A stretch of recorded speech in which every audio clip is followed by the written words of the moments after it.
Hi students, నిన్నటి క్లాస్లో మనం కంప్యూటర్స్ యొక్క హిస్టరీ గురించి తెలుసుకున్నాము. అలాగే కంప్యూటర్స్ క్లాసిఫికేషన్ కూడా తెలుసుకున్నాము. అదేవిధంగా కంప్యూటర్స్ సంబంధించిన హార్డ్వేర్ కాంపోనెంట్స్ గురించి కూడా తెలుసుకున్నాం. మరి ఈరోజు మనం తెలుసుకోబోయేది వచ్చేసి కంప్యూటర్స్ సంబంధించిన సాఫ్ట్వేర్స్ గురించి తెలుసుకోబోతున్నాము. రైట్, అసలు సాఫ్ట్వేర్ అంటే ఏంటి? అమ్మ, సాఫ్ట్వేర్ అంటే ఏం లేదమ్మా, it's a collection of program, a collection of programs. సింపుల్గా software is nothing but a program. అది ఒక సమూహం, కలెక్షన్ ఆఫ్ ప్రోగ్రామ్స్ని కలిపితే మనం ఏమంటామంటే సాఫ్ట్వేర్ అనే పేరుతో పిలుస్తూ ఉంటాం. మరి ఈ సాఫ్ట్వేర్ ఎన్ని రకాలు ఉన్నాయి నానా? సాఫ్ట్వేరు రెండు రకాలం. ఒకటేమో సిస్టమ్ సాఫ్ట్వేర్, సిస్టమ్ సాఫ్ట్వేర్. ఇంకోటేమో అప్లికేషన్ సాఫ్ట్వేర్, అప్లికేషన్ సాఫ్ట్వేర్. మరి సిస్టమ్ సాఫ్ట్వేర్ అంటే ఏంటి నానా? సిస్టమ్ సాఫ్ట్వేర్ అంటే మనం ఏ యంత్రాన్ని అయితే తీసుకున్నామో, యంత్రం అంటే నా ఉద్దేశం ఇక్కడ కంప్యూటర్ నాన్న, ఆ యంత్రము పని చేయడానికి కావాల్సిన సాఫ్ట్వేర్. అంటే ఒక మానిటర్ పనిచేయాలన్నా, ఒక కీబోర్డు పనిచేయాలన్నా, లేదా ఒక ప్రింటర్ పనిచేయాలన్నా ఖచ్చితంగా ఆ మొత్తం కంప్యూటర్లో ఉన్న ప్రతి హార్డ్వేర్ని కంట్రోల్ చేస్తూ యూజర్తో ఇంటరాక్షన్స్ పెంచుకోగలిగే సాఫ్ట్వేర్స్ ఏవి అంటే సిస్టమ్ సాఫ్ట్వేర్స్ అని అంటారు. మరి సిస్టమ్ సాఫ్ట్వేర్స్ కిందకి ఏమేమి వస్తాయి? సిస్టమ్ సాఫ్ట్వేర్స్ కిందకి ఆపరేటింగ్ సిస్టమ్స్ వస్తాయమ్మ. ఓఎస్, ఆపరేటింగ్ సిస్టమ్ సాఫ్ట్వేర్ కిందకి వస్తుంది. అలాగే యూటిలిటీ సాఫ్ట్వేర్స్, యూటిలిటీ సాఫ్ట్వేర్స్. అలాగే device drivers, device drivers, device drivers. So ఈ మూడింటిని కలిపి సిస్టమ్ సాఫ్ట్వేర్స్ అంటారు. సో ఈ మూడు కరెక్ట్గా ఉంటేనే ఆ యంత్రం అనేది కరెక్ట్గా పనిచేస్తూ ఉంటుంది. మరి ఆ యంత్రం ముందర అంటే యూజర్ పని చేయడానికి కావాల్సిన సాఫ్ట్వేర్స్ని అప్లికేషన్ సాఫ్ట్వేర్స్ అంటారు. సిస్టమ్ పనిచేయాలంటే సిస్టమ్ సాఫ్ట్వేర్ కావాలి. సిస్టమ్ ముందర కూర్చున్న యూజర్ పనిచేయాలి అంటే అప్లికేషన్ సాఫ్ట్వేర్ కావాలి. మరి ఈ అప్లికేషన్ సాఫ్ట్వేర్ రెండు రకాలు ఉన్నాయమ్మా. ఒకటేమో జనరల్ పర్పస్ అప్లికేషన్ సాఫ్ట్వేర్స్, ఇంకోటేమో స్పెషల్ పర్పస్ అప్లికేషన్ సాఫ్ట్వేర్స్. ఇది సాఫ్ట్వేర్స్ యొక్క బైఫర్గేషన్ అనమాట. సో ఉన్నవి రెండు రకాలు, system software, application software. System softwares కిందకి OS, utility softwares, device drivers వస్తాయి. అప్లికేషన్ సాఫ్ట్వేర్స్ కిందకి general application, special application softwares అనేటివి వస్తూ ఉంటాయి. ఏనా? ఇప్పుడు ఈ సిస్టమ్ సాఫ్ట్వేర్లో ఉన్న ఓఎస్ల గురించి తెలుసుకుందాం. దాని గురించి చూద్దామమ్మా. ముందర సిస్టమ్ సాఫ్ట్వేర్లో ఉన్న ఓఎస్ గురించి, యూటిలిటీ గురించి, డివైస్ డ్రైవర్స్ గురించి, అలాగే అప్లికేషన్ సాఫ్ట్వేర్స్ గురించి మనం తెలుసుకోబోతున్నాం. ఓకేనా? ఫస్ట్ ఈ సిస్టమ్ సాఫ్ట్వేర్లో ఉన్న ఓఎస్ గురించి తెలుసుకుందాం. Operating system. ఆపరేటింగ్ సిస్టమ్ మీ అందరికీ తెలుసు నాన్న, మనం సిస్టమ్ని ఆన్ చేయగానే ఫస్ట్ మనకు రన్ అయ్యే ప్రోగ్రామ్స్ ఏంటంటే ఆపరేటింగ్ సిస్టమ్కి సంబంధించిన ప్రోగ్రామ్. సో అసలు ఆపరేటింగ్ సిస్టమ్ అంటే ఏంటి? OS is nothing but A mediator. ఇది ఒక మీడియేటర్ లాంటిది. ఎవరి మధ్య? హార్డ్వేర్కి, యూజర్కి. మనం యూజర్, హార్డ్వేర్ అంటే కంప్యూటర్. వీళ్ళిద్దరికి మధ్యలో అది ఒక మీడియేటర్ లాగా పనిచేస్తుంది. అదొక మీడియేటర్ లాగా పనిచేస్తుంది, లేదా ఒక హెల్పర్ లాగా పనిచేస్తుంది. హార్డ్వేర్ అంటే యూజర్ చెప్పే ప్రతి పనిని హార్డ్వేర్కి ఇన్స్ట్రక్ట్ చేస్తుంది. అలాగే హార్డ్వేర్ నుంచి వచ్చే ప్రతి రిజల్ట్ని యూజర్కి చూపిస్తుంది. So OS is nothing but an intermediate software between, లేదా mediator between hardware and the end user అని చెప్పచ్చు. మరి ఓఎస్ యొక్క ఫంక్షన్స్ ఏంటి, అసలు దీనికి కొన్ని గైడ్ లైన్స్ ఉంటాయిగా ఈ పనులు చేయాలని. సో ఓఎస్ యొక్క ఫంక్షన్స్ ఏంటి? ఫస్ట్ ఫంక్షన్ ఏంటంటే నాన్న, memory management. Memory management. Memory అంటే ఏంటి? ఎప్పుడైనా సరే కంప్యూటర్లో నేను మెమరీ అనే పదం వాడితే అది ర్యామ్ గురించి అన్న విషయం గుర్తుపెట్టుకోండి. ఎప్పుడైనా సరే మెమరీ అన్నాడు అంటే అది ర్యామ్ గురించి చెప్తున్నాడు. సో ఇక్కడ మెమరీని మేనేజ్ చేయాలి అంటే మన సిస్టంలో ఉన్న ర్యామ్ని అది మేనేజ్ చేయాలి. ర్యామ్ జనరల్గా 2 GB 3 GB వేస్తాం. ఆ 2 GB 3 GB ఎఫెక్టివ్గా వాడుకోగలిగేది, అంటే ఇది ఎఫెక్టివ్గా వాడుకోలేకపోతే ఆ డివైస్ స్లో అయిపోతుంది. సో ఆ ర్యామ్ని మేనేజ్ చేయాలి. ఏ అప్లికేషన్స్కి ఎంత ర్యామ్ని అలొకేట్ చేయాలి, ఎంత ర్యామ్ని అలొకేట్ చేస్తే సిస్టమ్ అనేది స్లో కాకుండా ఉంటుంది. సో ఇవన్నీ కూడా చూసుకోవాల్సింది ఎవరు అంటే ఓఎస్. సో మెమరీ మేనేజ్ చేయడం ఫస్ట్ టాస్క్ దానికి. ఇక దానికి ఉన్న రెండో టాస్క్ ప్రాసెస్ మేనేజ్మెంట్ లేదా ప్రాసెసర్ మేనేజ్మెంట్. నిన్నే చెప్పాను నాన్న, ప్రాసెసర్ అంటే సిపియు. దీన్నే మనం సిపియు అని కూడా పిలుస్తూ ఉంటాం. మన ప్రాసెసర్, సిస్టంలో ఉన్న ప్రాసెసర్ని ఇది మేనేజ్ చేయాలి. ప్రాసెసర్ అంటే ఆల్రెడీ చెప్పాను, the brain of the computer లేదా హార్ట్ ఆఫ్ ద కంప్యూటర్ అంటాం. ఈ బ్రెయిన్ని కరెక్ట్గా యూటిలైజ్ చేసుకోవాలి. అర్థమైన చెత్త నింపకుండా మనకు అక్కడ ఏవి అవసరమో వాటితో మేనేజ్ చేయాల్సింది ఎవరు అంటే ఓఎస్ఏ. అదన్నీ కూడా ఓఎస్ఏ చూసుకోవాల్సి వస్తుంది.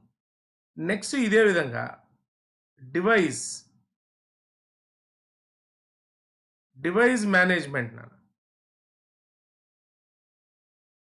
డివైజెస్ అంటే మన సిస్టంలో ఉన్న ఇన్పుట్ డివైజెస్ అలాగే అవుట్పుట్ డివైసెస్. ఆ ఇన్పుట్ డివైజెస్ని అవుట్పుట్ డివైజెస్ని మేనేజ్ చేయాల్సింది ఎవరు అంటే ఈ ఓఎస్. అదేవిధంగా స్టోరేజ్ మేనేజ్మెంట్.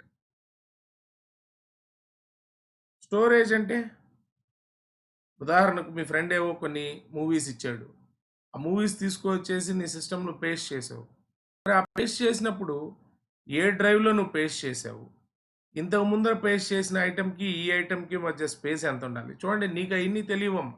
నువ్వు జస్ట్ పేస్ట్ చేస్తే నీకు తెలిసి డి డ్రైవ్లోనో ఈ డ్రైవ్లోనో పర్టికులర్ మూవీ ఉందని అనుకుంటావు. కానీ నువ్వు పేస్ట్ చేసే ప్రతి ఐటెంని అది ఏం చేయాలి అంటే సింక్రనైజ్ చేస్తూ లాస్ట్ పేస్ట్ చేసిన ఐటెంకి ఇప్పుడు పేస్ట్ చేసే ఐటెంకి మధ్య గ్యాప్ లేకుండా అది హార్డ్ డిస్క్లో స్టోరేజ్ని వేస్ట్ కాకుండా చూసుకోవాలి. ఎవరి పని అది? అది కూడా ఓఎస్ పని.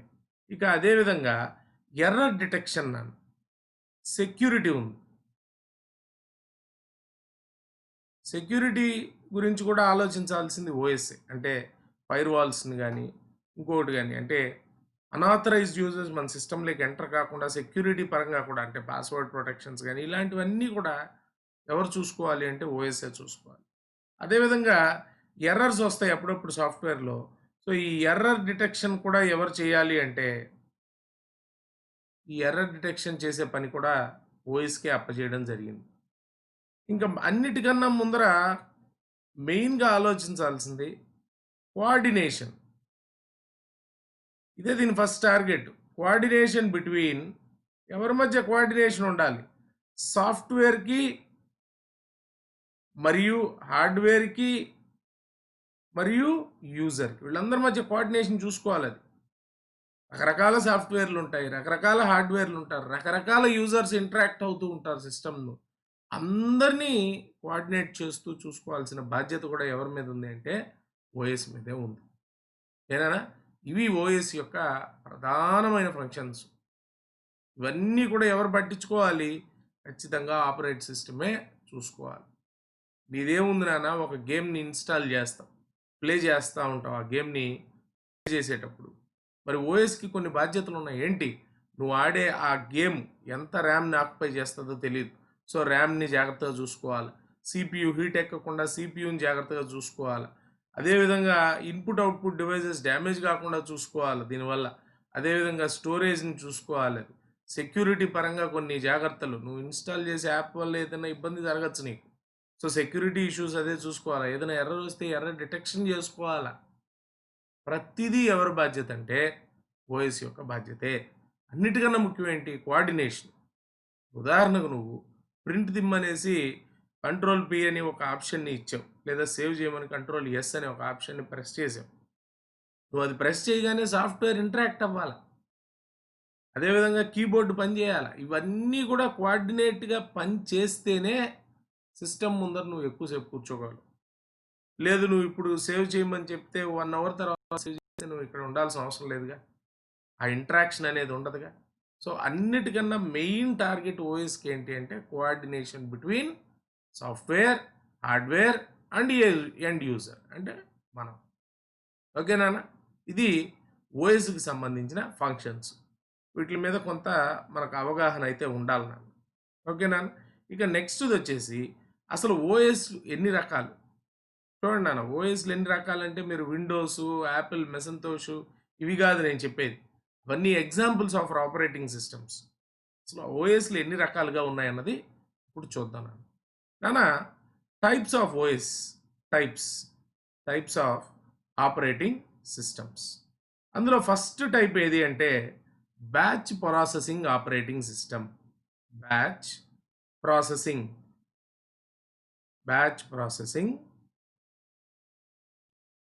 Operating system. నానా నిన్న దీని గురించి మనం ఫస్ట్ జనరేషన్లోను సెకండ్ జనరేషన్లోను మాట్లాడుకోవడం జరిగింది. బ్యాచ్ ప్రాసెసింగ్ ఆపరేటింగ్ సిస్టమ్ని ఏ జనరేషన్లో వాడారు అంటే ఫస్ట్ జనరేషన్స్ మరియు సెకండ్ జనరేషన్లోనూ వాడాడు. నానా బ్యాచ్ ప్రాసెసింగ్ ఆపరేటింగ్ సిస్టమ్ వాడడానికి కారణం ఏంటి అంటే ఇక్కడ దాని పేరులోనే ఉంది నాన్న, బ్యాచ్ ప్రాసెసింగ్. అది ఇంటరాక్టివ్ ప్రాసెసింగ్ కాదు. అంటే ఈరోజు మనం కీబోర్డ్స్ ఉన్నాయి, మౌస్లు ఉన్నాయి. మనకి ఏదైనా ఒక డేటా ఇవ్వాలి అంటే ఫాస్ట్గా టైప్ చేస్తూ ఉంటాం. తప్పులు ఏమన్నా పోతానే బ్యాక్ స్పేసో డిలీటో వాడుతూ ఎరేస్ చేస్తూ ఉంటాం. కానీ ఫస్ట్ జనరేషన్లో సెకండ్ జనరేషన్లో అలా లేవు. కారణం ఏంటంటే అప్పుడున్న ఇన్పుట్ డివైస్ ఏంటి నాన్న, ఫస్ట్ 2 జనరేషన్లోనూ మనకున్న ఇన్పుట్ డివైస్ ఏది అంటే పంచ్డ్ కార్డ్స్. ఈ పంచ్డ్ కార్డ్స్ అనేటివి ఎలా ఉండేటి, మనకు ఆర్టీసీ బస్సులో టికెట్స్ ఇచ్చినప్పుడు హోల్స్ వేస్తాడు. స్టేజ్లో ఎక్కారు, ఏ స్టేజ్లో దిగారన్న ఉండేటి. ఇప్పుడు తగ్గినాయి, ఒకప్పుడు ఉండేటి. పంచ్ చేసేవాడు.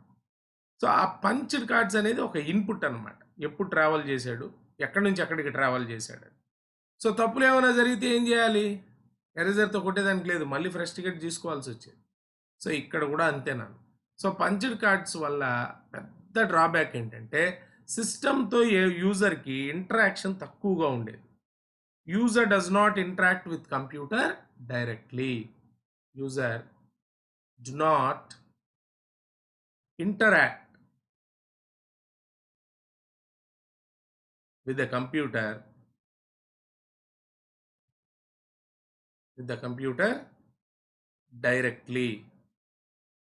డైరెక్ట్గా ఇంటరాక్ట్ అవ్వలేడం. ఎందుకు ఇంటరాక్ట్ అవ్వడంటే పంచ్డ్ కార్డ్స్ అనేది ఒక offline device. Punched card is a offline device. మన కీబోర్డ్ లాగా ఆన్లైన్ డివైస్. ఆన్లైన్ అంటే ఇంటర్నెట్ కాదమ్మా, సిస్టమ్ కనెక్ట్ అయ్యి ఇంటరాక్టివ్గా ఉండేది కాదు ఇది పంచ్డ్ కార్డ్స్. మరి దీనివల్ల వచ్చిన డిసడ్వాంటేజెస్ ఏంటి? Disadvantages of batch processing system ఏది అంటే ఒకటి, సిపియు ఐడియల్గా ఉండేది. సిపియు ఐడియల్గా ఉండడం అంటే ఐడియల్ అంటే ఏంటి నాన్న? ఐడియల్ అంటే ఖాళీగా ఉండడం. చూడండి, నువ్వు పంచ్డ్ కార్డ్స్లో హోల్స్ వేసుకొని వచ్చేంతసేపు నీ సిస్టమ్ ఏం చేయాలి, ఖాళీగా ఉండాలి. హోల్స్లో ఏవైనా తప్పులు జరిగినాయి అనుకోండి, మళ్ళీ నువ్వు వెళ్ళి మళ్ళీ సపరేట్గా మళ్ళీ షీట్స్ అన్నీ మార్చుకొని రావాలి. ఇప్పుడు దాకా ఖాళీ. ఒక్కసారిగా నువ్వు ఒక బంచ్ ఆఫ్ పేపర్స్ని దానికి ఇన్పుట్గా ఇస్తావు. ఆ బంచ్ ఆఫ్ పేపర్స్ అది ప్రాసెస్ చేయాలి. అందుకే దాన్ని బ్యాచ్ ప్రాసెసింగ్ అన్నాడు. ఒక బ్యాచ్లుగా దాన్ని ప్రాసెసింగ్ అనేది జరుగుతుంది. సో సిపియు ఐడియల్గా ఉండడమే దీని డిసడ్వాంటేజ్. ఓకేనా? బ్యాచ్ ప్రాసెసింగ్ సిస్టమ్ ఎప్పుడు వాడారు అంటే ఫస్ట్ 2 జనరేషన్లో వాడారు. బ్యాచ్లుగా ఇన్పుట్ ఇవ్వడానికి కారణం ఏంటి అంటే అక్కడ వాడిన ఇన్పుట్ డివైజు పంచ్డ్ కార్డ్స్. ఇది ఒక ఆఫ్లైన్ డివైజు, సిస్టమ్తో ఇంటరాక్ట్ అవ్వదు. పంచ్డ్ కార్డ్స్‌లో ఏ తప్పు జరిగినా మళ్ళీ ఫస్ట్ నుంచి వర్క్ చేయాల్సిందే. ఇప్పుడు కీబోర్డ్ లాగా డిలీట్లు, బ్యాక్ స్పేసులు లేవు. సో, యూజర్ ఇంటరాక్షన్ అనేది లేదు. ఓకేనా? ఇది బ్యాచ్ ప్రాసెసింగ్ సిస్టమ్‌లో ఉన్న డ్రాబ్యాక్స్. మరి ఈ బ్యాచ్ ప్రాసెసింగ్ సిస్టమ్ తర్వాత మనకొచ్చిన మరొక టైప్ ఆఫ్ ఆపరేటింగ్ సిస్టమ్ ఏంటి అంటే multi tasking. Multi tasking operating system, time sharing operating system. Time sharing operating system. నాన్న ఈ మల్టీ టాస్కింగ్, టైమ్ షేరింగ్ వచ్చిన తర్వాత సిపియు ఐడియల్‌గా ఉండేది కాదు. ఖాళీగా ఎప్పుడూ సిపియుని ఉంచేవాళ్ళు కాదు. ఎందుకంటే దీని పేరులోనే ఉంది మల్టీ టాస్కింగ్. ఒక టాస్క్ కాదది. మల్టిపుల్ టాస్క్‌లని చేయాల్సొచ్చేది. సో, యూజర్ అనేవాడు సిస్టమ్‌తో బాగా ఇంటరాక్ట్ అయ్యేవాడు. సో, మల్టీ టాస్కింగ్ అనేది ఏంటి అంటే సింపుల్‌గా చెప్పాలి అంటే ద ఎబిలిటీ. ఎవరి సామర్థ్యం ఇది? The ability of operating system to do more than one task. More than one task at same point of time, at same point of time is known as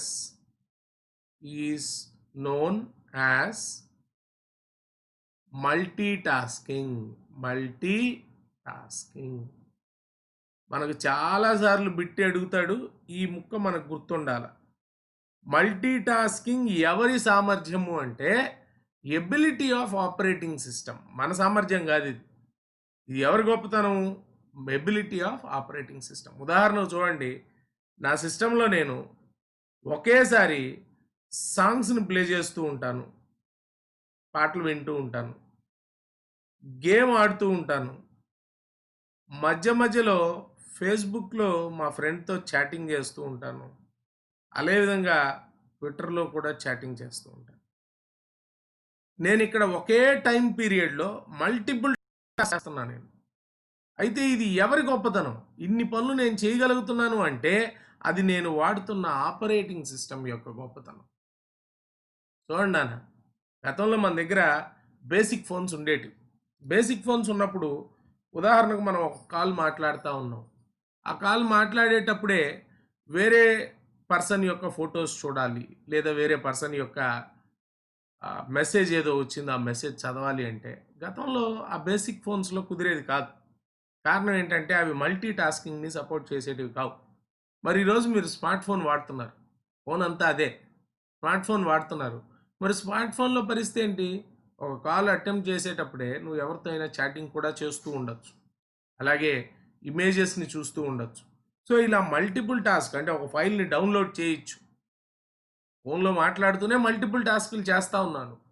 మరి అది ఎవడి గొప్పతనం? నీకు అన్ని ఫీచర్స్ ఇచ్చింది ఎవరు అంటే నీకు అన్ని ఫీచర్స్ ఇచ్చింది ఆపరేటింగ్ సిస్టమే.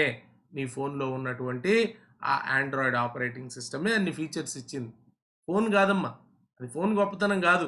ఆ ఫోన్లో ఉన్న ఓఎస్ గొప్పతనం. ఇన్ని పనులు ఒకేసారి చేయడానికి నీకు అవకాశం ఇచ్చింది ఎవరు అంటే ఆ ఓఎస్. మరి ఆ మల్టిపుల్ టాస్క్‌ల్ని మనం హ్యాండిల్ చేయాలి అంటే ఖచ్చితంగా ఈ మెథడ్ అనేది ఫాలో అవుతుంది. ఏంటది? Time sharing. ఇవి ఎక్కడో పికో సెకండ్స్‌లో జరుగుతా ఉంటాయమ్మా. మన కంటికి కనపడదు తల్లి ఆ తేడా అనేది. సో, ఆ ప్రాసెసర్ అంటే ఓఎస్ ఇందాక చాలా పనులు చేయాలని చెప్పాం. ఏంటి? ఇన్ని పనులు నువ్వు చేస్తున్నావు. అదేం చేయాలి? ఇన్ని పనులకి ఎక్కడా కూడా సగం సాంగ్ వచ్చి ఆపేసి, సగం గేమ్ వచ్చి ఆపేసి, కాసేపు ఫేస్‌బుక్ చాటింగ్, కాసేపు ట్విట్టర్ చాటింగ్ ఇట్లా చేయదది. ఇంటరాక్టివ్‌గా 4 పనులు చేయగలుగుతుంది. మరి ఆ 4 పనులు చేయాలి. ఏ ఒక్క పనికి ఇబ్బంది జరగకుండా ఉండాలి అంటే టైమ్ షేరింగ్ జరగాలి. ఇవి మనకు కనపడదు. ఎండ్ యూజర్‌కి ఈ తేడా అన్నది కనపడదు. అవి ఎక్కడో నానో పికో సెకండ్స్‌లోనే జరిగిపోతూ ఉంటుంది. 4గిటిని హ్యాండిల్ చేయగలదు. 4గిటికి కావాల్సిన ర్యామ్‌ని హ్యాండిల్ చేయగలదు. 4గిటికి కావాల్సిన సిపియుని, డివైసెస్‌ని అన్నిటిని హ్యాండిల్ చేయగలదు. అలా అన్నిటిని హ్యాండిల్ చేయగలిగే సామర్థ్యం నీకు ఎలా వచ్చింది అంటే ఓఎస్ వల్లే వచ్చింది. దాన్నే మల్టీ టాస్కింగ్ అంటాడు. మల్టీ టాస్కింగ్ నీ గొప్పతనం కాదు. ఒకవేళ ఈ 4 పనులు చేసే సామర్థ్యం నీకున్నా, నీ సిస్టమ్ దాన్ని సపోర్ట్ చేయకపోతే మనం చేయబోయేదేమీ లేదు. సో, మరి ఆ 4గిటిని ఒకేసారి చేయగలిగింది అంటే అది ఎవడి గొప్పతనం అంటే ఓఎస్. మరి అది ఎలా చేయగలుగుతుంది అంటే టైమ్ షేరింగ్ అనే మెథడ్‌ని వాడుతుంది. So, multi tasking and time sharing 2 కూడా ఇంటర్ రిలేటెడ్‌గా ఉండే టెక్నిక్స్ నాన్న. మల్టీ టాస్కింగ్ సాధించాలి అంటే ఆటోమేటిక్‌గా ఏం ఉండిండాలి ఎనకాల బ్యాక్‌గ్రౌండ్‌లో టైమ్ షేరింగ్ అనేది కూడా జరుగుతూ ఉండాలి. ఓకేనా? ఈ బిట్ అన్నది మీరు గుర్తుపెట్టుకోవాలి. The ability of operating system అన్న మాట మీకు ఎప్పుడు కనపడినా అది ఖచ్చితంగా మల్టీ టాస్కింగే. ఓకేనా? రైట్. నెక్స్ట్ చూద్దాం. Next type of operating system ఏంటి అంటే మల్టీ ప్రోగ్రామింగ్. Multi programming.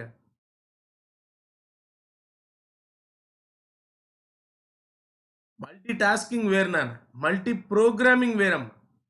మరి మల్టీ ప్రోగ్రామింగ్ ఎవరి గొప్పతనం అంటే ఇది ఖచ్చితంగా the ability of system to do more than one program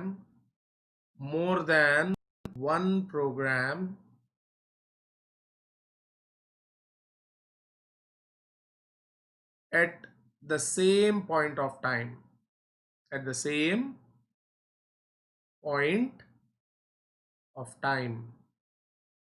ఒకే టైంలో మల్టిపుల్ ప్రోగ్రామ్స్ రన్ అవ్వాలి ఈసారి. నాన్న మల్టిపుల్ ప్రోగ్రామ్స్ ఏంటి, మల్టిపుల్ టాస్క్లు ఏంటి చెప్తాను వినండి. నాన్న నీ సిస్టంలో నువ్వు ఒక వర్డ్ ఫైల్లో టైప్ చేస్తా ఉన్నావు. సేమ్ అదే పాయింట్ ఆఫ్ టైంలో పక్కనే మరొక విండో ఓపెన్ చేసి పవర్ పాయింట్ టైప్ చేయగలవేమో ట్రై చేయి. నీకు కావాలంటే 2 కీబోర్డ్లు అటాచ్ చేయి నీ సిస్టమ్కి. 2 కీబోర్డ్లు అటాచ్ చేసి నీ ఫ్రెండ్ ఏమో పీపీటీలో టైప్ చేయమను, నువ్వేమో వర్డ్లో టైప్ చేయి చూద్దాం. రాదు. ఎందుకంటే మనం వాడే మల్టీ ప్రోగ్రామ్ని సపోర్ట్ చేయలేవు. మల్టిపుల్ ప్రోగ్రామ్స్ వేరు, మల్టీ టాస్క్లు వేరు. మల్టీ టాస్కింగ్ చేసింది ఎవరంటే ఓఎస్. మల్టిపుల్ ప్రోగ్రామ్స్ రన్ అవ్వాలంటే నువ్వు ఇంటరాక్ట్ అవ్వాలి. నువ్వే కదా టైప్ చేయాలా. ఒక ఎంఎస్ వర్డ్ చేయాలి, ఒక పీపీటీ చేయాలి, లేదా ఒక ఫోటోషాప్ చేయాలి. ఇక్కడ సిస్టమ్ చేయదు, ఓఎస్ ఏం చేయదు. ఇక్కడ నువ్వే ఖచ్చితంగా పార్టిసిపేట్ చేయాలి. ఒకే పాయింట్ ఆఫ్ టైంలో కుడి చేత్తో వర్డ్ ఫైల్ని, ఎడం చేత్తో పీపీటీని టైప్ చేయడం కుదరదు. నువ్వు 2-3 కీబోర్డులు పెట్టుకున్నా కూడా కుదరదు. ఒక కీబోర్డు మాత్రమే ఒక పాయింట్ ఆఫ్ టైంలో ఇంటరాక్ట్ అవుతూ ఉంటుంది. ఒకవేళ ఇలా చేయగలిగితే నువ్వేం అచీవ్ చేయొచ్చు అంటే మల్టీ ప్రోగ్రామింగ్ని అచీవ్ చేయొచ్చు. సో మల్టిపుల్ ప్రోగ్రామ్స్ చేయాలి అంటే మల్టిపుల్ సిపియూస్ కావాలి నాన్న. ఏం కావాలమ్మా? Multiple CPU. ప్రోగ్రామ్ రన్ అవ్వాలి అంటే ప్రాసెసర్ కావాలి. మల్టీ ప్రోగ్రామింగ్ చేయాలంటే మల్టీ ప్రాసెసర్స్ కావాలి. మరి మన సిస్టంలో ఉండేది ఒక ప్రాసెసరే. ఒక ప్రాసెసర్ ఉంటే ఒక ప్రోగ్రామే రన్ అవుతుంది. మల్టీ ప్రోగ్రామింగ్ చేయలేము. సో ఇవన్నీ కూడా క్లయింట్ సర్వర్ ఆర్కిటెక్చర్లో వాడే టెక్నాలజీస్ నాన్న. మల్టీ ప్రోగ్రామింగ్ అనేది అక్కడ జరుగుతూ ఉంటుంది. అక్కడ ఏమవుతుంది అంటే ఒక సర్వర్ ఉంటుంది. ఆ సర్వరు తన పనిని క్లయింట్స్కి డిస్ట్రిబ్యూట్ చేస్తుంది. వీళ్ళు ఒక్కొక్క ప్రోగ్రామ్ని, అంటే ఇతను వర్డ్ ఫైలు, ఇతను పీపీటీని, ఇతను ఫోటోషాప్ని చేస్తూ ఉంటాడు. అల్టిమేట్గా సర్వరే చూపిస్తూ ఉంటుంది తన వర్క్సే ఇవన్నీ అని కూడా. అలా మల్టీ ప్రోగ్రామింగ్ని మల్టిపుల్ సిపియూస్ని యూజ్ చేసి అచీవ్ చేయొచ్చు. సో మీరు కన్ఫ్యూజ్ అవ్వద్దు నాన్న. మల్టీ టాస్కింగ్కి, మల్టీ ప్రోగ్రామింగ్కి. మల్టీ ప్రోగ్రామింగ్ కావాలి అంటే అది ఎవరి గొప్పతనం? Ability of the system. Multi tasking కావాలి అంటే ability of the operating system అని గుర్తుపెట్టుకోండి. ఓకేనా? నెక్స్ట్ది రియల్ టైమ్ ఆపరేటింగ్ సిస్టమ్ నాన్న. Real time operating system. ఈ రియల్ టైమ్ ఆపరేటింగ్ సిస్టమ్ అన్నది ఆన్లైన్ ఆపరేటింగ్ సిస్టమ్గా మనం పిలవచ్చు నాన్న. It's an online operating system. ఈ రియల్ టైమ్ ఆపరేటింగ్ సిస్టంలో స్వతహాగా కంప్యూటర్కి కొంత ఆలోచించే శక్తి అనేది ఉంటుంది. ఇది మనం ప్రతిసారి చెప్పం. అదే స్వతహాగా అక్కడ పరిస్థితులను బట్టి అదే ఆలోచించుకొని వర్క్ చేస్తూ ఉంటుందమ్మా రియల్ టైమ్ ఆపరేటింగ్ సిస్టమ్ అనేది. మరి ఈ రియల్ టైమ్ ఆపరేటింగ్ సిస్టమ్ని ఎక్కడ వాడతారు అంటే రోబోటిక్స్లో వాడతారు నాన్న. రోబోలో ఉండేది రియల్ టైమ్ ఆపరేటింగ్ సిస్టమ్. ఆ సందర్భాన్ని బట్టి కొంత అది ఆలోచిస్తుంది. దానికి ఉన్న ఆర్టిఫిషియల్ ఇంటెలిజెన్స్ని యూజ్ చేసి కొంత అదే ఆలోచిస్తుంది. అలాగే air air traffic control system, air traffic control system. ఈ ఫ్లైట్స్కి సంబంధించి ఏవైనా సరే ఇంటరాక్టివ్గా జరుగుతూ ఉండాలి. కొంత జడ్జ్మెంట్ అన్నది అవి తీసుకుంటూ ఉండాలి. సో అలా తీసుకోగలిగి అంటే హ్యూమనాయిడ్స్ కొంతవరకు చేయగలరు, కానీ ఆ తర్వాత ఇవే జాగ్రత్తలు తీసుకుంటాయి అన్నమాట. సో ఎయిర్ ట్రాఫిక్ని అలాగే విధంగా వెపన్ సిస్టమ్స్ని కూడా, వెపన్ సిస్టమ్స్ మామూలు మన ఇంట్లోకి పనికొచ్చే ఆపరేటింగ్ సిస్టమ్ అయితే కాదమ్మాయి. ఈ వెపన్ సిస్టమ్స్లో వాడే కూడా ఏంటి అంటే రియల్ టైమ్ ఆపరేటింగ్ సిస్టమ్స్. ఓకేనా? సో మొత్తం మీద ఆపరేటింగ్ సిస్టమ్ టైప్స్ విషయానికి వస్తే మనం ఏం గమనించాము? ఒకటి బ్యాచ్ ప్రాసెసింగ్. ఇవి చాలా పాత కాలపి operating systems. Batch processing first 2 జనరేషన్స్లో వాడారు, కారణం పంచ్డ్ కార్డ్స్. ఇక రెండోది ఏంటి? మల్టీ టాస్కింగ్ అని గుర్తుకు రాగానే ఎబిలిటీ ఆఫ్ ఆపరేటింగ్ సిస్టమ్. మరి మల్టీ టాస్కింగ్ ఎలా చేయగలవు? టైం షేరింగ్ వల్లే చేయగలవు. అదేవిధంగా మల్టీ ప్రోగ్రామింగ్ ఇది ఎవరి గొప్పతనం? Ability of the system. నువ్వు వాడే సిస్టమ్ యొక్క గొప్పతనం అది. అదేవిధంగా రియల్ టైం అంతా కూడా మనకు ఆన్లైన్లోనే వాడే ఒక ఆపరేటింగ్ సిస్టమ్గా చెప్పచ్చు. వీటి గురించి మనం ఇప్పుడు తెలుసుకుందాం. ఇక నెక్స్ట్ది అసలు ఓఎస్లు. మనకు తెలిసిన లిస్ట్ ఆఫ్ ఓఎస్ఎస్ ఏమున్నాయో చూద్దాం. List of operating systems. మనకు తెలిసిన ఆపరేటింగ్ సిస్టమ్స్ ఏమమ్మా? ఒకటి విండోస్. మనం ఎక్కువగా వాడే ఆపరేటింగ్ సిస్టమ్ ఏది అంటే విండోస్. మరి విండోస్ ఆపరేటింగ్ సిస్టమ్కి ఓనర్స్ ఎవరు నాన్న? మైక్రోసాఫ్ట్ వాళ్ళు విండోస్ ఆపరేటింగ్ సిస్టమ్ని మనకు అందించారు. మరి ఇది కాకుండా ఇంకొక ఆపరేటింగ్ సిస్టమ్ ఉంది. ఏంటది? DOS, disk operating system. నాన్న ఇది కూడా మైక్రోసాఫ్ట్ వాళ్ళదేమో. Disk operating system, MS DOS అంటాం, అది కూడా ఓఎస్ఏ నాన్న. అయితే ప్రతి విండోస్లోనూ ఈ దాస్ అనేది ఇంక్లూడ్ అయ్యి ఉంటుంది, మనకు రన్ కమాండ్లో చేసుకోవచ్చు అన్నమాట. రైట్. ఇదే విధంగా మనకు మరొకటి యూనిక్స్ అనేది సన్ మైక్రో సిస్టమ్స్ ద్వారా వచ్చిన ఆపరేటింగ్ సిస్టమ్.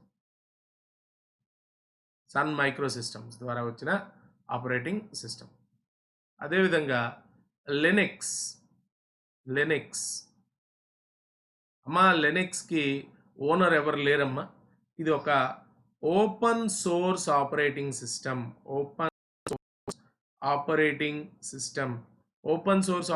సిస్టమ్ అంటే ఏంటి అన్నది మళ్ళీ చూద్దామమ్మా, ఇంకాసేపులో చెప్తాను. ఓపెన్ సోర్స్ ఆపరేటింగ్ సిస్టమ్ అంటే దీనికి ఓనర్స్ ఉండరు, దీనికి ఇలాంటి సింబల్స్ ఏమీ ఉండవు. మిగతా అన్నిటికి కూడా ఇలా ఉంటుంది నాన్న, కాపీరైట్స్ రిజర్వ్డ్. ఆ ఓఎస్లో ఏ మార్పులు చేయాలన్నా సర్వ హక్కులు దాని ఓనర్కి మాత్రమే ఉంటాయి. కానీ లైనక్స్కి ఇలాంటి కాపీరైట్ సింబల్స్ ఏమీ ఉండవు, కారణం దానికి ఎటువంటి ఓనరు లేరు. ఎవరైనా లైనక్స్లో ఉన్న కోడ్ని ఎడిట్ చేయొచ్చు. అది ఒక ఓపెన్ సోర్స్ ఆపరేటింగ్ సిస్టమ్ అని గుర్తుపెట్టుకోండి. అలాగే మ్యాక్ నాన్న. మ్యాక్ అంటే మెసంతోష్ ఆపరేటింగ్ సిస్టమ్స్.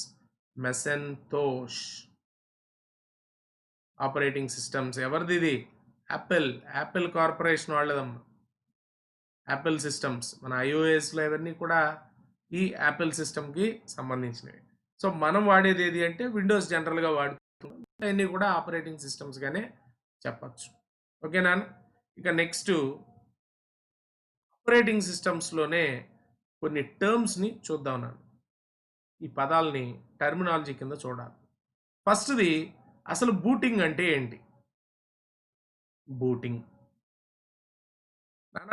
అంటే ఏం లేదమ్మా, starting of A computer.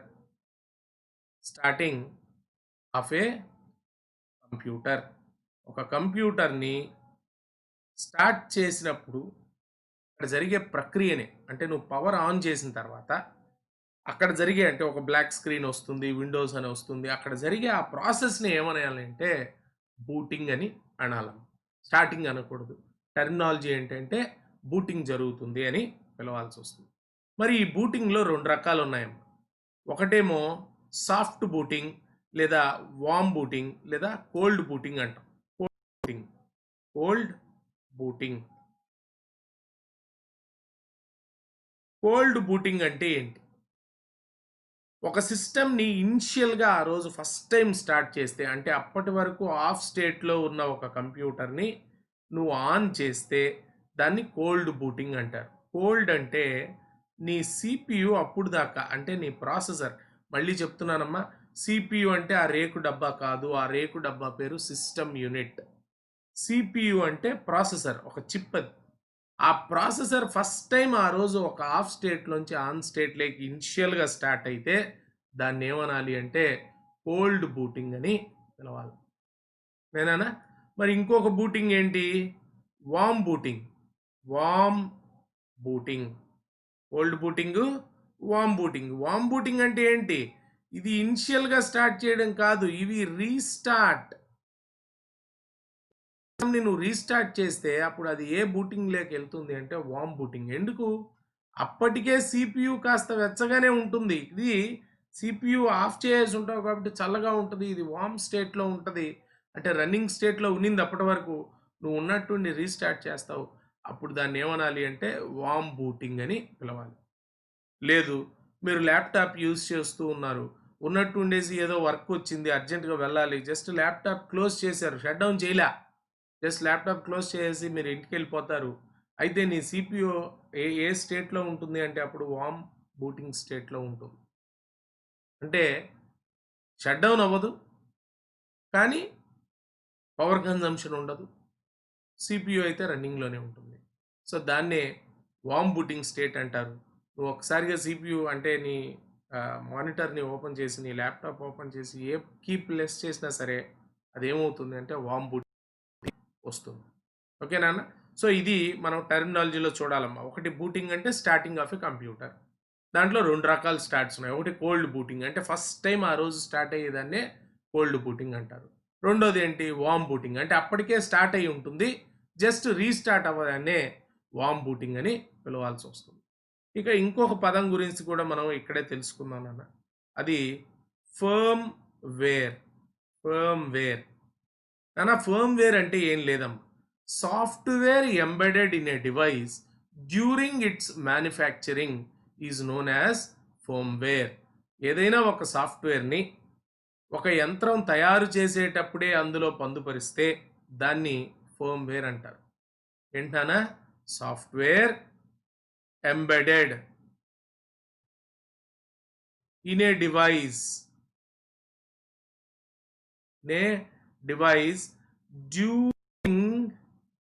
during its manufacturing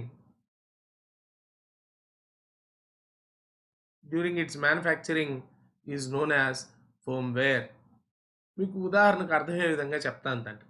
ఇప్పుడు మీరు స్మార్ట్ ఫోన్ కొనుక్కున్నారనుకో, మీరు స్మార్ట్ ఫోన్కి ఓఎస్ ఇంటికి తీసుకొచ్చి చేసుకుంటున్నారా, లేదా కంపెనీలోనే అందులో ఓఎస్ అనేది ఇన్బిల్ట్గా వస్తుందా? ఓఎస్ అనేది ఇన్బిల్ట్గానే వస్తుంది. లేదు, మీరు ఒక వాషింగ్ మిషన్ కొనుక్కున్నారు, వాషింగ్ మిషన్ కూడా ఎంబెడెడ్ సిస్టమ్సే.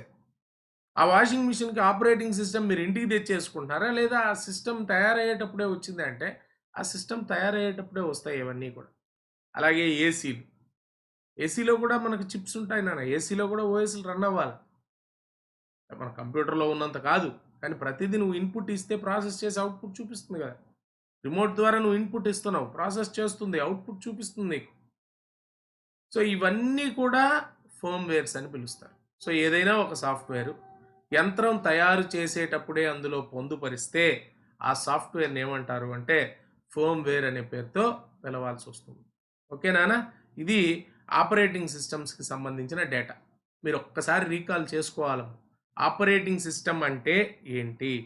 ఆపరేటింగ్ సిస్టమ్ అనేది ఒక మీడియేటర్ లాంటిది. ఎవరి మధ్య మీడియేటర్ లాంటిది? సిస్టమ్‌కి మరియు హ్యూమనాయిడ్స్. మనకు యంత్రానికి మధ్య ఒక మధ్యవర్తి లాంటిది. అదేవిధంగా సాఫ్ట్‌వేర్‌లకి మనకు మధ్య కూడా ఒక మధ్యవర్తి లాంటిదే ఈ ఆపరేటింగ్ సిస్టమ్. మరి ఆపరేటింగ్ సిస్టమ్స్‌కున్న మెయిన్ ఫంక్షన్స్ ఏంటి? ఒకటి ర్యామ్‌ని మేనేజ్ చేయాలి. దాన్నే మెమరీ మేనేజ్‌మెంట్ అంటారు.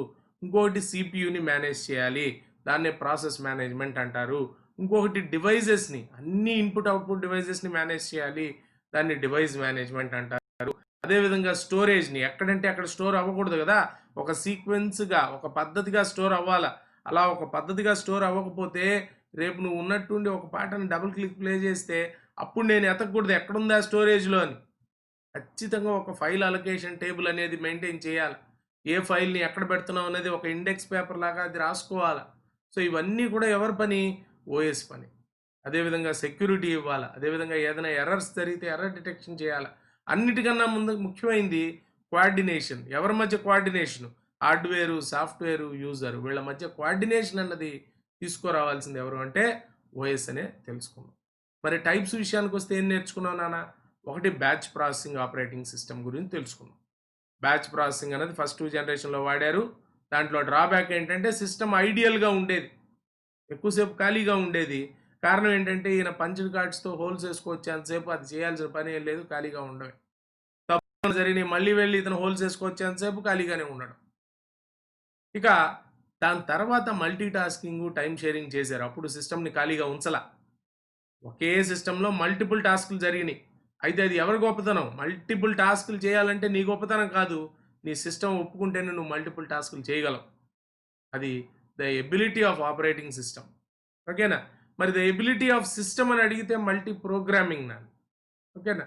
అదేవిధంగా రియల్ టైమ్ ఆపరేటింగ్ సిస్టమ్స్ గురించి కూడా మనం చూసాం నాన్న. ఇక నెక్స్టు టర్మినాలజీకొస్తే బూటింగ్ అంటే ఏంటో చూసాం. Starting of a computer. అదేవిధంగా కోల్డ్ బూటింగ్ అంటే ఇనిషియల్‌గా సిస్టమ్‌ని స్టార్ట్ చేయడం. వార్మ్ బూటింగ్ అంటే అప్పటికే స్టార్ట్ అయిన దాన్ని జస్ట్ రీస్టార్ట్ చేయడం వార్మ్ బూటింగ్ అని తెలుసుకున్నాం. మరి ఫర్మ్‌వేర్ అంటే ఏం నేర్చుకున్నాము?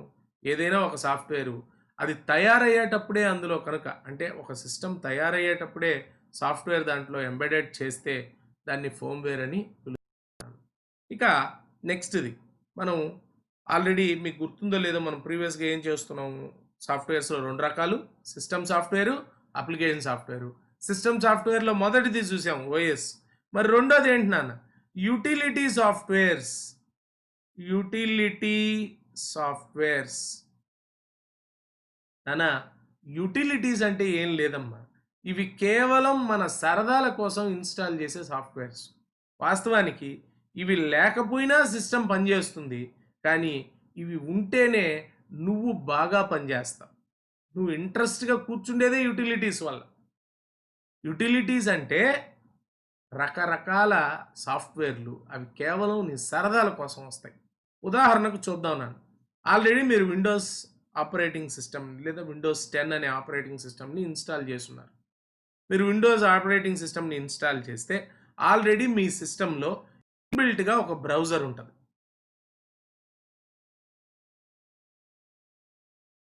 ఏంటి ఆ బ్రౌజరు? ఇంటర్నెట్ ఎక్స్‌ప్లోరర్ ఉంటుంది. ఇంటర్నెట్ ఎక్స్‌ప్లోరర్ అనేది ఉంటుంది మీ దగ్గర. అయితే నువ్వేం చేస్తావు? క్రోమ్‌ని ఇన్‌స్టాల్ చేస్తావు. గూగుల్ క్రోమ్‌ని లేదా ఒపెరాని ఇన్‌స్టాల్ చేస్తావు. లేదా మొజిల్లాని ఇన్‌స్టాల్ చేస్తావు. ఎందుకు ఇన్‌స్టాల్ చేస్తున్నావు? ఇది ఉంది కదా ఇంటర్నెట్ ఎక్స్‌ప్లోరర్‌లో. నువ్వు వాడవు. ఖచ్చితంగా నువ్వు క్రోమ్‌నో లేదా ఒపెరానో లేదంటే మొజిల్లానో ఇన్‌స్టాల్ చేస్తావు. ఎందుకు ఇన్‌స్టాల్ చేస్తున్నావంటే వీటి వల్ల నీకు అంత ఇంటరాక్షన్ జరగదు. అందుకని నువ్వు మళ్ళీ సెపరేట్‌గా చేస్తావు. అయితే ఇలా ఏ యూజర్ ఏది కోరుకుంటాడో తెలీదుగా. ఒకరు క్రోమ్ అంటారు. ఒకరు మొజిల్లా అంటారు. ఏది బెస్ట్ అంటే ఎవరి వ్యూ వాళ్ళదే. ఎక్కువ మంది క్రోమ్ వాడతారు. కారణం ఏంటి? గూగుల్ అనే సెర్చ్ ఇంజిన్ దీంట్లో డిఫాల్ట్‌గా ఉంటది. అదే ఇంటర్నెట్ ఎక్స్‌ప్లోరర్‌లో వాడామనుకో బింగ్ లేదా ఎంఎస్ఎన్ ఇలాంటివి సెర్చ్ ఇంజిన్స్‌గా ఉంటాయి. ఈ బింగ్ ఇలాంటి సెర్చ్ ఇంజిన్స్ ఏంటంటే గూగుల్ అంత ఎఫెక్టివ్‌గా పనిచేయవు నాన్న. ఏదైనా వెబ్ బ్రౌజర్ ఒకటే. మరి క్రోమే ఎందుకు వాడతామంటే అందులో గూగుల్ డిఫాల్ట్ సెర్చ్ ఇంజిన్. ఆ గూగుల్ అనేది ఏంటో ఎలాంటిదంటే మనం కాస్త టైప్ చేయగానే మనకు కావాల్సిన ఇన్ఫర్మేషన్‌ని సెర్చ్ చేసేస్తుంది. అదే బింగ్ లాంటిది అయితే అలా కాదు, నువ్వు కంప్లీట్గా టైప్ చేసినా కూడా రిలవెంట్ డేటాను తీసుకురావడం తక్కువ ఛాన్సెస్ ఉన్నాయి. సో కొంతమంది ఇంటర్నెట్ ఎక్స్ప్లోరర్లో మళ్ళీ గూగుల్ సెర్చ్ ఇంజన్ని డిఫాల్ట్ సెర్చ్ ఇంజన్గా పెట్టుకుంటారు, అది వేరే విషయం. డిఫాల్ట్గా దీంట్లో ఉన్న బింగ్ అనేది గూగుల్ అంత ఎఫెక్టివ్గా ఉండదు కాబట్టి కొంతమంది క్రోమ్ని, కొంతమంది మొజిల్లాని, కొంతమంది ఒపెరాని ఇన్స్టాల్ చేస్తూ ఉంటారు. మన ఫోన్లో అయినా అంతే కదమ్మా, గూగుల్ క్రోమ్ ఇచ్చి ఉంటాడు, అయినా మళ్ళీ కొంతమంది యూసీ బ్రౌజర్ని వాడతారు. సో నీ సరదాల కోసం, వాస్తవానికి అది లేకపోయినా ఫోన్ పనిచేస్తుంది, కానీ అది ఉంటేనే నువ్వు బాగా పనిచేస్తావు. సో అన్ని రకాల బ్రౌజర్ సాఫ్ట్వేర్స్, అన్ని రకాల మ్యూజిక్ ప్లేయర్స్ లేదా అన్ని రకాల మీడియా ప్లేయర్స్ కూడా యూటిలిటీ సాఫ్ట్వేర్స్. ఏంటి మీడియా ప్లేయర్స్ అంటే? ఆల్రెడీ సిస్టమ్తో పాటు ఏదో విండోస్ మీడియా ప్లేయర్ అనేది ఇస్తాడు. ఆహా, నువ్వు మళ్ళీ విఎల్సి మీడియా ప్లేయర్ వాడతావు, లేదా ఎంఎక్స్ మీడియా ప్లేయర్ని వాడతావు, లేదా జియో మీడియా ప్లేయర్ని వాడుతున్నావు. ఎందుకు వాడుతున్నావు ఇలా మీడియా ప్లేయర్స్ని? నీ సరదా కోసం, నీకు నమ్మకం ఈ ఎంఎక్స్ ప్లేయర్లో బాగా వస్తుంది లేదా విఎల్సిలో బాగా వస్తుంది. అలా మీ సరదా కోసం మీరు రకరకాల యుటిలిటీ సాఫ్ట్వేర్స్ని ఇన్స్టాల్ చేస్తూ ఉంటారు, రైట్? ఇదే విధంగా యాంటీవైరస్లు, అన్ని రకాల యాంటీవైరస్లు కూడా యుటిలిటీ సాఫ్ట్వేర్స్. అన్ని రకాల గేమ్స్, ఇవి కూడా utility softwares. So utility softwares అంటే ఇవన్నీ వాస్తవానికి ఇవి లేకపోయినా సిస్టమ్ వర్క్ చేస్తుంది. పైగా ఇవన్నీ కూడా సిస్టంలో ఇస్తారమ్మా, ఎంతో కొంత మన ఓఎస్లో ఆల్రెడీ ఇన్బిల్ట్గా వస్తాయి. కానీ ఓఎస్లో ఇన్బిల్ట్గా వచ్చే వాటితో ఎండ్ యూజర్ సాటిస్ఫై అవ్వట్లే. అయితే ఎండ్ యూజర్ ఏ యాంటీవైరస్ సాటిస్ఫై అవుతాడో తెలియదుగా. రకరకాల యాంటీవైరస్ ఒక్కొక్కరికి ఒక్కొక్కరు నచ్చుతుంది, రకరకాల గేమ్స్ ఒక్కొక్కరికి ఒక్కొక్కరు నచ్చుతుంది. ఇవన్నిటిని ఓఎస్ఏ తీసుకురావాలంటే కుదరదు, అందుకనే యూటిలిటీస్ని వాడుకుంటాం. మీకు నచ్చినవి మీరు ఇన్స్టాల్ చేసుకోవచ్చు. సో ఇవన్నీ కూడా దేని కిందకు వస్తాయి అంటే యూటిలిటీ సాఫ్ట్వేర్స్ కిందకు వస్తాయి. ఇవి కేవలం మన సరదాల కోసమే. నిజంగా ఒక యాంటీవైరస్ కంప్లీట్గా వైరస్ని తీస్తుందా? తెలీదు. అది చెప్తుంది, నువ్వు స్కాన్ చేస్తావు, వైరస్ ఉందని చెప్పింది, నువ్వు రిమూవ్ చేయమంటావు, రిమూవ్ చేశానని చెప్తుంది. వాస్తవానికి నువ్వు ఆ వైరస్ని చూడలేదు, అది రిమూవ్ చేసింది చూడలేదు. ఇవన్నీ కూడా మన సరదాల కోసమేనా? క్లీన్ మాస్టర్ అని ఒకటి ఉంది, మీరు ప్రెస్ చేయగానే మొత్తాన్ని క్లీన్ చేసినట్టుగా చూపిస్తుంది. అది నిజంగా క్లీన్ చేసిందంటే అది ఒక గ్రాఫిక్ అయితే ప్లే చేసింది, నిజంగా ఇన్నర్గా ఏమైనా జరిగిందంటే మనకు తెలియదు. అలా యూటిలిటీస్ అన్నవి కేవలం మన సరదాల కోసమే. ఒక వీడియో గేమ్ని స్టార్ట్ చేసావు, స్టార్ట్ చేస్తే చాలు నాన్న, నువ్వు లేకపోయినా కూడా మిగతా గేమ్ని అవే ఆడేసుకుంటాయి. కారణం ఏంటంటే ఇవన్నీ కూడా సరదాలే నాన్న, నీతో పని లేదు అసలు. వాస్తవానికి నువ్వు ఒక మీడియా ప్లేయర్లో ఒక మూవీని ప్లే చేసావు, నువ్వు అట్లా లేసి వెళ్ళిపోయావు, అరే నువ్వు చూడట్లేదు కదా అని సినిమాని ఏమన్నా అది పాస్ చేస్తుందా? దాని పని ఏంటంటే ప్లే చేయడం. సో నీతో పని లేదు అసలు, ఇక్కడ జస్ట్ ఇనిషియేషన్ ఇస్తే చాలు, దాంతో చేసుకుంటూ ఉంటాయి. సో యూటిలిటీస్ కేవలం మన సరదాల కోసమే అన్న విషయాన్ని గుర్తుంచుకోండి. ఓకే నాన్న. ఇక నెక్స్ట్ది డివైస్ డ్రైవర్స్ నాన్న. డివైస్ డ్రైవర్స్ ఏంటి? డివైస్ డ్రైవర్ అంటే నాన్న, ఇప్పుడైతే డివైస్ డ్రైవర్స్తో పెద్దగా పని లేదు, కానీ కొద్ది రోజుల క్రితం అయితే ఈ డివైస్ డ్రైవర్స్ అనే మాటకి బాగా ఇంపార్టెన్స్ ఉండేది. ఉదాహరణకు మీరు ఒక ప్రింటర్ కొన్నారు, ఆ ప్రింటర్ని మీ సిస్టమ్కి అటాచ్ చేశారు. ప్రింట్ అని కొడితే ప్రింట్ రాదు నాన్న. కారణం ఏంటంటే ఈ ప్రింటర్ పని చేయడానికి సాఫ్ట్వేర్ ఉంటుంది. ప్రతి ఇన్పుట్ డివైసు, ప్రతి అవుట్పుట్ డివైసు పని చేయాలి అంటే దానికి ఒక సాఫ్ట్వేర్ ఉంటుంది. ఆ సాఫ్ట్వేర్ సీడీ రూపంలో మీకు ఇస్తారు, అది ఇన్స్టాల్ చేస్తేనే ఆ ప్రింటర్ పనిచేస్తుంది. దాన్నే డివైస్ డ్రైవర్ అంటారు. కానీ ఇప్పుడు దాదాపుగా వచ్చేవన్నీ కూడా ప్లగ్ అండ్ ప్లే మెథడ్తో వస్తున్నాయి. ఈ ప్లగ్ అండ్ ప్లే మెథడ్తో వచ్చే వాటికి ఈ సీడీ లాంటివి ఏమి ఉండవు. గతంలో మీరు గమనిస్తే, మీరు ఒక ఫోన్ కొన్నా సరే ఫోన్ని కనెక్ట్ చేయడానికి, సిస్టమ్తో కనెక్ట్ చేయాలంటే ఒక సీడీ, ఒక సాఫ్ట్వేర్ ఉండేది. ఆ సాఫ్ట్వేర్ ఉంటేనే సిస్టమ్ కనెక్ట్ అయ్యేది. ఇప్పుడు అలాంటి అవసరం లేదు. యూఎస్బి ద్వారా, ప్లగ్ అండ్ ప్లే మెథడ్ ద్వారా ప్రతి ఫోన్ని మనం సిస్టమ్కి కనెక్ట్ చేయొచ్చు. ఒకప్పుడు కీబోర్డు పనిచేయాలన్నా సరే, కొత్తగా కీబోర్డు వాడాలన్నా సరే, నువ్వు ఖచ్చితంగా దానికి సంబంధించిన డివైస్ డ్రైవర్స్ని ఇన్స్టాల్ చేయాలి. ఇప్పుడు అవి లేవు. సో ఈ డివైస్ డ్రైవర్స్ అనేవి కూడా దేని జాతికి చెందినవంటే సిస్టమ్ సాఫ్ట్వేర్స్ కిందకే వస్తాయి. సో సిస్టమ్ సాఫ్ట్వేర్స్ కిందకి ఏమొచ్చినాయి? ఒకటి ఆపరేటింగ్ సిస్టమ్, రెండోది యూటిలిటీ సాఫ్ట్వేర్స్, మూడోది డివైస్ డ్రైవర్స్. డివైస్ డ్రైవర్స్ అంటే ఏమీ లేదు. మీరు ఎంచుకున్న ప్రతి ఇన్పుట్ డివైజు, అవుట్పుట్ డివైజు ఎలా పని చేయాలి అని చెప్పే సాఫ్ట్వేర్ అది. ఇప్పుడు వచ్చే వాటికైతే ప్లగ్ అండ్ ప్లే ద్వారా కాబట్టి అలాంటి సాఫ్ట్వేర్స్ తగ్గుతూ వస్తున్నాయి. ఇప్పటికీ ప్రింటర్స్కి, స్కానర్స్కి డివైస్ డ్రైవర్స్ అనేటివి ఉన్నాయి నాన్న. ఓకేనా? రైట్. ఇప్పుడు నెక్స్ట్ మనం చూడబోయేది అప్లికేషన్ సాఫ్ట్వేర్స్ అమ్మ. Application software. నేను ఇంత ముందరే చెప్పాను, సిస్టమ్ సాఫ్ట్వేర్ ఉంటే సిస్టమ్ పనిచేస్తుంది. అప్లికేషన్ సాఫ్ట్వేర్స్ ఉండడం వల్లే మనం పనిచేస్తూ ఉంటాం. మరి అప్లికేషన్ సాఫ్ట్వేర్స్లో 2 రకాలు ఉన్నాయి. ఒకటి వచ్చేసి general purpose softwares. General purpose softwares అంటే ఏంటి? Word processors. Word processors. Word processor అంటే ఏంటి? ఒకటి మీకు తెలిసిన ఎంఎస్ వర్డ్ లేదా నోట్ ప్యాడ్.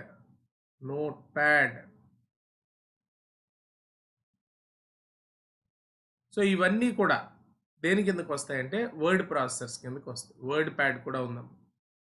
వర్డ్ ప్యాడ్, అలాగే ఓపెన్ ఆఫీస్లో కొన్ని వస్తాయి ఇలాంటివి. సో మొత్తం మీద వర్డ్ ప్రాసెసింగ్ సాఫ్ట్వేర్స్ అంటే మనం టైప్ చేయడానికి, అంటే ఒక అప్లికేషన్ టైప్ చేయాలి, లేదా ఒక రెజ్యూమ్ టైప్ చేయాలి, లేదా ఒక మెటీరియల్ టైప్ చేయాలి, నువ్వు ఖచ్చితంగా ఏం వాడతావు అంటే వర్డ్ ప్రాసెసర్స్నే వాడాలి. సో ఈ వర్డ్ ప్రాసెసర్స్ అనేవి దేని కిందకు వస్తాయంటే జనరల్ అప్లికేషన్ సాఫ్ట్వేర్స్. ఇవి నీ అవసరాల కోసం చేస్తావమ్మా. యూటిలిటీస్ వేరు నాన్న, అవి సరదాల కోసం. ఇవి సరదాలు కాదు తల్లి, అవసరాలు. నువ్వు ఎంఎస్ వర్డ్లో పైన రెజ్యూమ్ అని టైప్ చేస్తే మిగతా రెజ్యూమ్ టైప్ చేయదు, నువ్వే టైప్ చేయాలి, నువ్వే సేవ్ చేయాలి, నువ్వే ప్రింట్ చేయాలి. సో ప్రతిదీ నువ్వే ఇంటరాక్ట్ అవ్వాలి ఈ అప్లికేషన్స్లో. నీ అవసరాల కోసం నువ్వు ఇన్స్టాల్ చేసుకునే సాఫ్ట్వేర్స్. నువ్వు అర్జెంటుగా రెజ్యూమ్ పంపించాలి, ఎంఎస్ వర్డ్ ఇన్స్టాల్ చేసుకుంటావు, లేదా నోట్ ప్యాడ్లో టైప్ చేస్తావు, లేదా వర్డ్ ప్యాడ్లో టైప్ చేసుకుంటావు.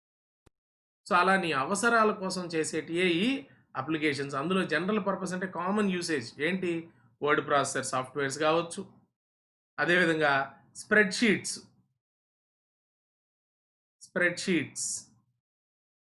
అంటే మన ఎక్సెల్లో ఉన్న టేబులర్ ఫామ్లో ఉన్న డేటా, దీన్నే స్ప్రెడ్షీట్ అంటారు. లేదా ఒక చిన్న టేబుల్లో డేటాని ఎంటర్ చేసిన దాన్ని స్ప్రెడ్షీట్ అంటారు. లేదా యాక్సెస్లో ఒక డేటాబేస్ని టేబుల్స్ రూపంలో సేవ్ చేస్తూ ఉంటాం. సో ఈ స్ప్రెడ్షీట్స్ కూడా దేని కిందకు వస్తాయంటే general purpose software, general application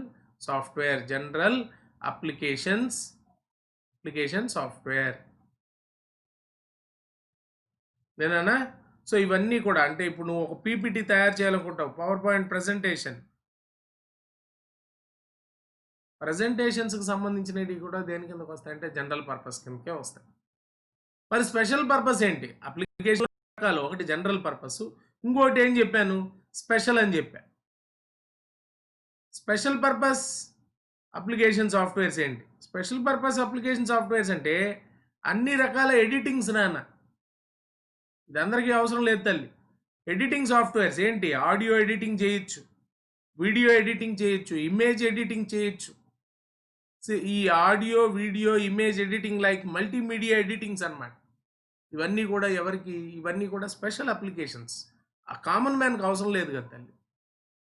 so అలా ఒక స్పెషల్ అప్లికేషన్ సాఫ్ట్వేర్స్ అన్నిటినీ కూడా మనం ఇక్కడ పిలుస్తూ ఉంటాం. ఎడిటింగ్లు కావచ్చు, లేదు మీరు ఒక వెబ్సైట్ని డిజైన్ చేయాలి, లేదా ఒక యాప్ని డిజైన్ చేయాలి. సో అవన్నీ కూడా దేని కిందకు వస్తాయంటే స్పెషల్ అప్లికేషన్ సాఫ్ట్వేర్స్ కిందకు వస్తాయి. సో మొత్తం మీద అప్లికేషన్ సాఫ్ట్వేర్స్లో మనం ఎండ్ యూజర్స్ అయిన మనమే ఇంటరాక్ట్ అవుతాము. మనం వర్క్ చేసుకోవడానికి మన అవసరాల కోసం ఇన్స్టాల్ చేసే సాఫ్ట్వేర్స్. యూటిలిటీసు మన సరదాల కోసం ఇన్స్టాల్ చేసే సాఫ్ట్వేర్స్ అని గుర్తుపెట్టుకోండి. ఓకే నాన్న? ఇక నెక్స్ట్ ఈ సాఫ్ట్వేర్స్కి సంబంధించే కొన్ని పదాలు నేర్చుకోవాలి నాన్న మనం, లేదా ఫస్ట్ దీని గురించి తెలుసుకుందామన్నా.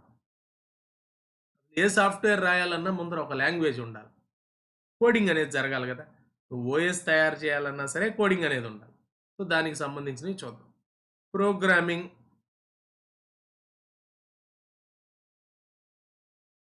లాంగ్వేజెస్ నానా, అంతటితో సాఫ్ట్వేర్ క్లాసిఫికేషన్ అయిపోయింది. సాఫ్ట్వేర్ 2 రకాలు, ఒకటేమో సిస్టమ్ సాఫ్ట్వేర్, ఇంకోటి అప్లికేషన్ సాఫ్ట్వేర్. సిస్టమ్ సాఫ్ట్వేర్లో ముఖ్యంగా మీరు చూసుకోవాల్సింది ఓఎస్ల గురించి. ఆపరేటింగ్ సిస్టమ్స్ ఉన్నాయి, డివైస్ డ్రైవర్స్ ఉన్నాయి, యుటిలిటీస్ ఉన్నాయి. అప్లికేషన్‌లో 2 రకాలు. General purpose, special purpose. అంతటితో సాఫ్ట్‌వేర్స్ వాటి క్లాసిఫికేషన్ అయిపోయింది. అసలు ఏ సాఫ్ట్‌వేర్ రన్ అవ్వాలన్నా ముందర ఏం రావాలి? అసలు ముందర నువ్వు ప్రోగ్రామ్ రాయాలి.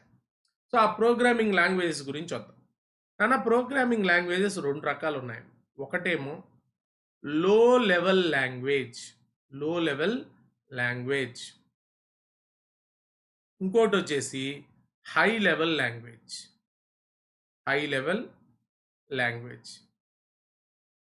నానా ఈ లో లెవెల్‌లో మళ్ళీ 2 రకాలున్నాయి. ఒకటేమో machine level language. Machine level language. రెండోది assembly. Assembly level language. Assembly level language. Assembly level language. Low level అంటే యంత్రానికి బాగా అర్థమయ్యే లాంగ్వేజ్. జనరల్‌గా ఇది జీరోస్ అండ్ వన్స్‌లో ఉంటుంది. లేదా నిమోనిక్ కోడ్. అసెంబ్లీ లెవెల్ అంటే ఏంటి? Mnemonic code. మెషిన్ లెవెల్ అంటే కంప్లీట్‌గా బైనరీ నాన్న. కంప్లీట్‌గా బైనరీ. జీరోస్ అండ్ వన్స్‌లో కోడింగ్ జరుగుతది. అసెంబ్లీ కోడ్ అంటే నిమోనిక్ కోడ్ అంటారు దీన్ని. నిమోనిక్. ఇది ఇంగ్లీషు అక్షరాలతో ఏర్పడిన లాంగ్వేజ్. ఇంగ్లీష్ కాదిది. ఇంగ్లీష్ లెటర్స్‌తో ఏర్పడతది. యూజర్స్‌కి మనకు లైట్‌గా అర్థమవుద్ది. సిస్టమ్‌కి మళ్ళీ కన్వర్షన్స్ ద్వారా అర్థమవుతూ ఉంటుంది. సో, యంత్రానికి బాగా అర్థమయ్యే లాంగ్వేజ్‌ని లో లెవెల్ లాంగ్వేజ్ అంటారు. హ్యూమనాయిడ్స్‌కి మనకు బాగా అర్థమయ్యే లాంగ్వేజ్ ఇది కంప్లీట్‌గా ఇంగ్లీష్‌లో ఉంటది. హ్యూమన్స్‌కి అర్థమయ్యే లాంగ్వేజ్‌ని హై లెవెల్ లాంగ్వేజ్ అని పిలుస్తూ ఉంటారు. మరి ఈ హై లెవెల్ లాంగ్వేజ్‌లో రాసే ప్రోగ్రామ్‌నే మనం సోర్స్ కోడ్ అనే పేరుతో పిలుస్తాం. ఇది సోర్స్ కోడ్ నాన్న. ఏదైనా నువ్వు హై లెవెల్ లాంగ్వేజ్‌లో రాస్తేనే అది సోర్స్ కోడ్. లో లెవెల్ లాంగ్వేజ్‌లో రాస్తే ఒకటి మెషిన్ లెవెల్‌లో రాసావనుకో మెషిన్ కోడ్ లేదా బైనరీ కోడ్ అంటాడు. ఇది బైనరీ కోడ్. ఇది అసెంబ్లీ కోడ్. లేదా నిమోనిక్ కోడ్. నిమోనిక్ కోడ్ అంటారు. సో, ఇక్కడ మనకు అర్థమయ్యే భాషలో రాస్తే దాన్ని సోర్స్ కోడ్ అనే పేరుతో పిలవాల్సొస్తుంది. మరి హై లెవెల్ లాంగ్వేజెస్ ఏమేమి ఉన్నాయి? వాటిని కనిపెట్టింది ఎవరు అన్నది ఒక డేటాని తెలుసుకుందాం.